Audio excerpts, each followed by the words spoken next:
Okay, members and friends and creepers. See this little guitar here? I bought this for my youngest daughter years and years and years and years and years ago. I have a tendency, I like to look after things, even if I find them thrown away that nobody wants and they got a little, whatever. I'll bleach, I'll wash, I will, bring them back to a state of being able to be used again, So I value things, I'm not one just to toss things out like garbage. Memories or not. Anyway, this was my youngest one's daughter. She's 15 now, and I think I bought this when she would have been 5 or 6. So I've had this for 9 or 10 years anyway. And I just got it yesterday from the basement. I brought it up. I'm going to put it in Andre's room. Right? Sometimes I work with kids, and when I go, I like to take out musical instruments with me, so I would have kept this for that reason, because, Andre's only been in our life for a couple of years, but initially this was my youngest daughter's guitar. When I lived in that shanty shack, that's when I bought it, and that would have been quite a few years ago. So, oh yeah, hold on a minute, I got one other thing to show you.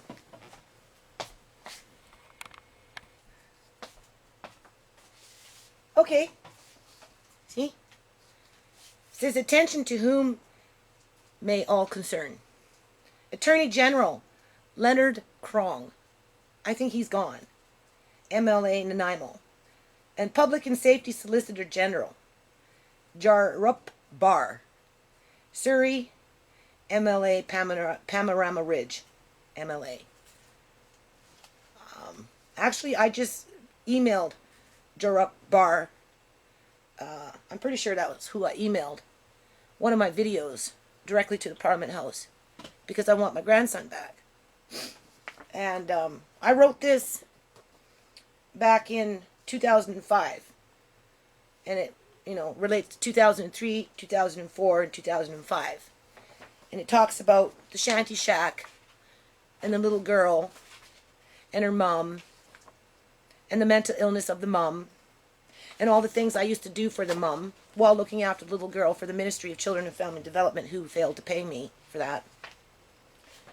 And I'm enclosing this into my envelope as I build my envelope for something. So, the reason I'm talking to you now is because I think I'm really going to highlight on the fact that the Ministry of Children and Family Development is abusing my grandson. They are emotionally and psychologically abusing my grandson. And they're being negligent, and they're getting away with it. If a parent was doing what these people are doing, these social services and social workers would come in and remove the child from the home for psychologically perpetrating domestic violence against a small child by withdrawing and withholding family love, support, and everything else that goes with a family that loves a little boy, like we do. There's lots and lots and lots of research been done on this subject, and I've already started to highlight on the issue. And I'm going to continue to highlight. Now, I can't really complain to anybody, though, because, we don't file complaints against the Ministry of Children and Family Development, at least not in this way, where we, call it for what it is, child abuse, for what they're doing to my grandson. I'm not afraid to do that. And unfortunately, though, it's not going to be easy, because it's not like I can phone up the ministry and talk to a social worker and say, well, I want to file a complaint against you for abusing my grandchild. It's not like I can phone up Children's Hotline and say, I want to file a complaint against the Ministry of Children Development and its social workers for abusing my grandson. I phoned up the ombudsman today, and, she said, well, what do you mean by abuse? How are they abusing your grandson? Aren't they giving him food and shelter? Well, yeah, they're giving him food and shelter, But, you know, they're not giving him enough food. I can tell you that right now because, you know, he was like ravished yesterday and just wolfed down what my daughters brought to him. And prior to that, you know, he was crying for milk, milk, milk, milk, milk, milk, milk. And, you know, again, they didn't, you know, get an intake, you know, list of what he needs in his daily activities for basic, you know, requirement. And Andre liked to eat, so he was eating 24/7. It actually was becoming a concern for me in terms of maybe, you know, but they took that away from me to decide what I should do to follow up on that because, you know, they know everything, right? So they failed to get a questionnaire as to, you know, his basic needs before they removed him from the home. My home. And my children. You know, family. They removed him from the family. They didn't remove him from the home. They removed him from the family. And they are psychologically and emotionally and physically abusing him, which has been documented that in developing brains of children, infants, and he's still considered an infant at this age, especially now that they've made him regress. And that behavior was shown yesterday when he went into a crying fit, and I'm learning now it was more than one time for 20 minutes. It happened a few times where he'd just start crying. So as the brain produces all these, I forgot what they call it, but when children are depressed and under high due stress, the brain creates chemicals that actually kill brain cells, which develops later on in life into learning disabilities and behavioral problems and anxiety attacks and panic attacks and, you know, just a mistrust of human beings. Well, this is what these people are doing to my grandson. This is the child abuse that they're forcing upon him so that they can make threats on my daughter to follow the rules. Hold on a minute.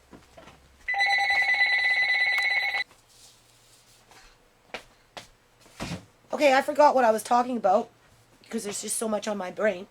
But to do with the ombudsman, you know, the lady wanted to argue with me, right? Because, you know, she was almost like she was pre-screening my complaint and my request to do an investigation around the handling of my grandson's situation from start to beginning till now, right? There's no end yet.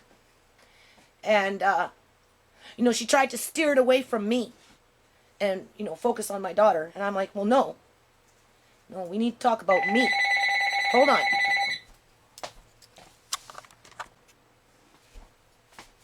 That was the school to inform me that my daughter is starting to fail. But anyway, you know, they didn't want to focus on the fact that social services had, you know, made threats on me to either comply and do as I was told, or they would remove my grandson from my care. Either or, you know, first kick out my daughter, second, you know, don't get a lawyer, third, if you don't put him in daycare full time, we're taking him away. So I had to argue with the lady at the ombudsman and like, no, they need to investigate that. That's what they're there for. Okay? Don't worry about what happened with my daughter because we already know what happened with her. If you want to investigate that, the ramifications of those actions, then by all means, you do that because that should be done anyway. But instead of trying to put the onus on her, well, we need her permission. No, you don't need her permission. What you need to do is do your job. Okay? And figure out why they forced me with an ultimatum to kick out my grandson. They gave me an ultimatum that if I went to a lawyer, they would take my grandson away from me. And then they threw in another ultimatum and said, get his little butt to a daycare real fast because if you don't, we're going to take him away from you. And then turn around and do it anyway, right? So they can go back and say, well, we're working with the parents. We know the story, okay? So that needs to be investigated. And then to get to the bottom line of child abuse, where they now have him and are killing off his brain cells as they're destroying his sense of confidence and his sense of belonging and his sense of love, because this is what they've done. They have severed him from his family. And his family consists of a very large family. Nana, Uncle Marcane, Uncle John, Auntie Tisha, who he's already started to forget because they dissected that out of his brain, right? We found that out yesterday. Auntie Shimei, who is not allowed to go tomorrow because, from my understanding, it was too upsetting for him yesterday to see his aunties and his mom together. So now he's acting out. Oh, well, why should they not be surprised? They know he's going to act out. That's the whole point. That's the whole point. They need to create the disability early in these young children by disrupting their lives in such a manner that is so poignant and so harsh and so blatant that it's like, it numbs the brain. It numbs the brain. And that's why he broke down crying so many times yesterday. Because he needs to be home with his family. But these people who captured him are abusing him. But they don't call it child abuse. Instead, they call it child protection. I don't know what they're protecting him from. What? A vocal grandma? A grandma that sits up in a computer and talks truth to you? Tells you the truth of what's going on? Gives you the other point of view, the other side of the story? You only hear the one side. You hear the ministry side, children hotline side. You hear the police. It's not like I can phone up the police and say, Mr. Police Officer, my grandson is being abused by social services. Do you think the police are going to come and help me with that? Probably not. Because they don't justify, they don't consider what they do to be child abuse, even though what they do, if a parent was to do that at home with their kids, they would lose their kids. Social services would come in and say you're depriving your children you're neglecting your children of family love. You go outside and you play you play ball, right, with your rest of the family, but you leave the one child in the house in the room by himself. That's child abuse. If you have 10 children in the house and you leave one in the house and the other 9 are outside playing with the family because they're a family, but you punish the one and you deprive him of basic needs and basic love and basic nurturing within his family unit from where he was born into, that becomes child abuse. So these people, by removing him from the home and using him as a tool to do their little bug study on my daughter, to do their little bug study on my grandson, to do their little bug study on my teenage daughters, to do their little bug study on me, or anyone else in this house for that matter, is child abuse. Only there's nowhere to report it. I can't report it to the Ministry of Children and Family Development. I can't report it to the Children's Hotline. I can't report it to the police. And even the ombudsman wanted to sit up there and argue with me. An intake worker. Well, we need no, you don't need the permission because these workers made those threats on me. They gave me the ultimatum. They forced me to play that hand.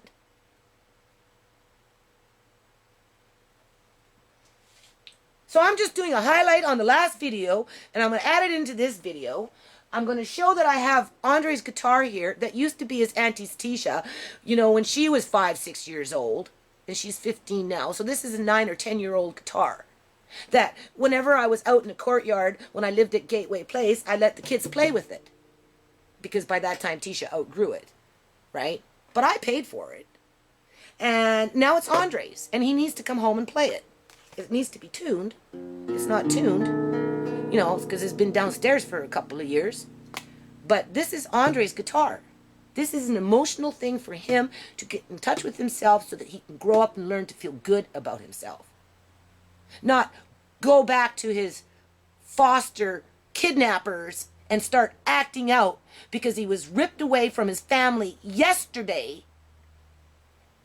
by some old crow that just wanted to stand there and scare the shit out of him with a scowly face, and then at the last minute put on a fake smile and say, "Oh, what a cute little baby, he's crying. Let me get the baby later. Let me just hold the baby while you bitches leave." Treat my girls like bitches. That's what they do. That's child abuse too. You are abusing my teenagers. And you are abusing my mentally disabled daughter. Because we know she's not a functioning 26-year-old in the terms of the context of what it means to be a bona fide, mature adult. Unfortunately, some people have disabilities, and my daughter happens to have one of them, which puts her in a category of being younger than her age, which puts these people that are abusing their power to be perpetrating child abuse against my teenagers, against my disabled daughter, and against my grandson, who at this point is the most vulnerable because his mind is still developing, but as they continue on with their antics, instead what's happening is his brain cells are starting to deteriorate and they're dying. And there has been studies on this, and I will bring the studies to the table.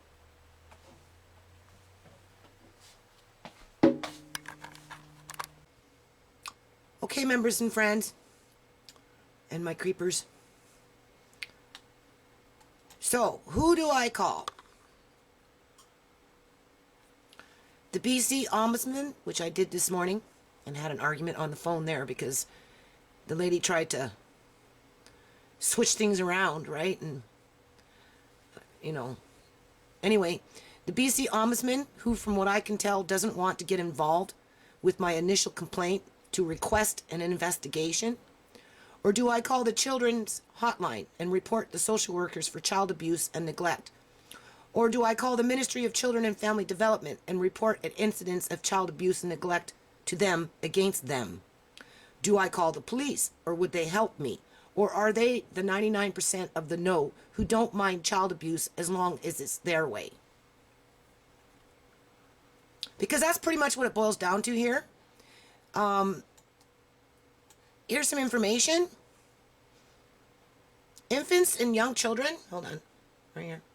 Infants and young children who are chronically stressed can show evidence of impaired brain development, compromised immune systems, higher mortality rates throughout their lifespan, and behavioral problems.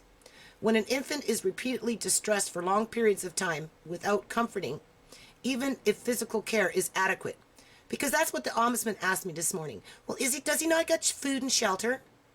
Well, obviously he gets food and shelter. He's in foster care. But he doesn't get the important elements that a family can provide for him, like love, nurturing, affection, confidence, behavioral problems. When an infant is repeatedly distressed for long periods without comforting, even if a physical care is adequate, a cascade of events occur in the brain that trigger the release of cortisol, a stress hormone. And like I said, yesterday afternoon, he just broke down and started crying. It doesn't help when you got some towering brown woman standing over there scowling at you for 15 minutes while you're, trying to connect with your family who you've already half forgotten. If that's not child abuse, I don't know what is. Continually, high levels of cortisol are known to cause cell death in key structures within the brain. No kidding. Infants also need the opportunity to engage in playful interaction at least some of the time in order to increase language and cultivate other skills. Well, we know that was robbed and taken away from him because his language skills were blossoming. Every day he was coming up with new words at home and he was happy, and adjusting, to a routine in terms of, his bedtime and, we were fitting in the daycare and all these things that, are to happen for little children with their families. These are called states of positive arousal. Infants depend on predictable, repetitive, and nurturing interactions from at least one caregiver for brain development to occur properly. Well, in our house, he had me, he had Auntie Tisha, he had Auntie Shemay, he had Uncle Marcane, plus he had his mom. And then there was Uncle John. Okay. Research is beginning to emerge to suggest that emotional neglect, be quiet, is more damaging psychologically. Emotional neglect. This is what these social workers have done. They have placed my grandson into an isolated area away from his family so that he becomes emotionally neglected because he was connected to his family. That's where his emotions belong, is with his family. Is more damaging psychologically than any other form of maltreatment. Neglect occurring early in life, he's only 28 months, it's especially harmful to later development. For children who are emotionally neglected in infancy can have some or all of the following problems. Cognitive and academic delays. Well, that's been delayed. His learning abilities have been severed, right? Because he's forced into a daycare with a lot of hyperactivity, being carted around, like I said, like some package in a back seat of a car, you know, in transport to be put up on a shelf like an ornament when they don't need him. Social withdrawal or limited peer interactions. Well, he is definitely socially withdrawing because he forgot who his auntie was, Auntie Tisha, who he loved the most, right? Internalizing problems such as depression, which we know he has because he looks miserable. You know, he's not his normal self, and he burst out in tears. How long did he cry for yesterday? 15, 20 minutes? Yeah, for no reason. Yeah, for no reason. Say it again. For no reason? For no reason. He cried for 15, 20 minutes, just burst out freaking crying. Internalizing problems such as depression or anxiety disorders. So this is the child abuse that I'm filing against the Ministry of Children and Family Development, because they are abusing and neglecting my grandchild. And that's not to say that they're not abusing my other children in the home either, my teenagers. I know they're a little more resilient. They're not an infant, right? They use threats, which bordered on blackmail against me to create fear in not only myself, but with the rest of my family, kids. And then they used trickery under the cover of a daycare operation to snatch up my grandson, to instill huge amounts of fear into his little soul, mind, and body, which causes depression and constant anxiety. And then these same people use fear by twisting their words around so that nothing ever matches up. In other words, I drop my kids off for a visit, but the visit has been canceled. We're told that the visit is this day. I get my daughter there, you know, on time, and the visit gets canceled. So, you know, they're switching things around all the time. As they scowl now. That brown woman was scowling for how long? 10, 15 minutes? Yeah. Say it so the camera can hear you. She was staring at us when we're eating for like 15 minutes. She was staring at the kids and scowling with an ugly face for about 15 minutes as they were trying to share a McDonald's with my grandson. And my kids, when trying to stay connected, so she did this when the kids came in with the McDonald's and tried to stay connected with Andre, you know, because with their little scheduled visit, which is another form of child abuse, because he belongs at home with his family who raised him. If parents were to act in this manner, right here, okay, towards their own children, if we were neglecting Andre emotionally and psychologically, right, putting him off in a room by himself and ignoring him, not paying attention to his needs, right, not listening to his cries, not giving him what he wants in terms of his family, the Ministry of Children and Family Development would remove those kids from the home under the context of emotional and psychological child abuse. But when social workers act this way, these people get a free pass under this ministry, and it is not considered child abuse, but rather the best business practice in the best interest of a child. It's like Tube Woman with all her pills, with her free pass to suck up millions of dollars. So in other words, you know, the legal drug addict gets all the money and all the free passes, but the one that, you know, does illegal drugs when she can't get methadone, because methadone keeps them addicted to drugs, right? They can't go without methadone. If they miss one day of methadone, they go looking for the drug. So whose fault is that? Is that the drug addict's fault, or is that the healthcare system? I would say that's the healthcare system, because it's a huge trap for methadone people, you know, addicts that use methadone to replace their addictions to other drugs. You know, they get mistreated all the time, and this is a perfect example of how they get mistreated. So, you know, it's a double-edged sword where one gets pampered, you know, and the other one gets ostracized, and their children get kidnapped and abused. The Ministry of Children and Family Development is abusing my grandchild with their onslaught of emotional and psychological child abuse against him that is being perpetrated on him for the instigation of a profit. Let's read that again. We'll start again. The Ministry of Children and Family Development is abusing my grandchild with the onslaught of emotional and psychological child abuse against him that is being perpetrated on him for the instigation of a profit for a desperate group of individuals looking to fill up their daycare and foster care quotas. They are depriving him of his right to love, nurturing, home education, and his family to whom he was born into and who raised him and who've been there for him since he's been born. They are enablers to a learning disability because of the emotional harm they have done and they continue to do. So, who do I call?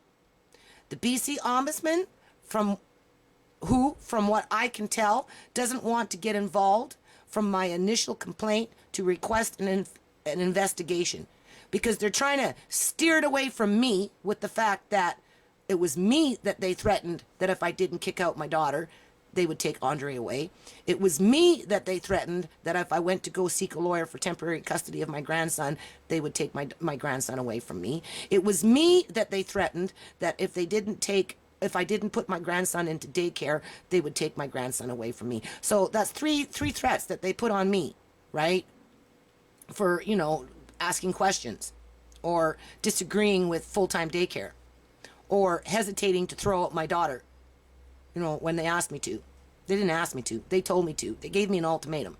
That's what I want investigated. I don't want how they're treating my daughter or whatever. Let's start with me first, okay? Or do I call the children's hotline and report the social workers for child abuse and neglect? Or do I call the Ministry of Children and Family Development and report an incident of child abuse and neglect to them against them? Do I call the police? And would they help me?